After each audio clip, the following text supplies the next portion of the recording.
খানপুরে এসে প্রত্যেকবার সৌন্দর্য দেখানোর চেষ্টা করেছি, কিন্তু এইবারের বিষয়টা সম্পূর্ণ আলাদা।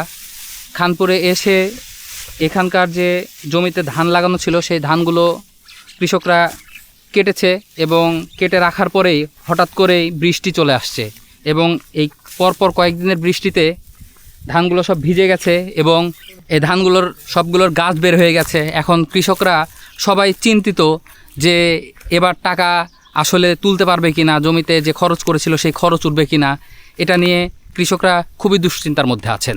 আসসালামু আলাইকুম। ওয়ালাইকুম আসসালাম। ভাই, কতটুকু ধান লাগাইছিলেন আপনি? এই বুঝি চাই কত খরচ পড়ছিল ধান লাগাইতে? ও 50-এর উপরে খরচ।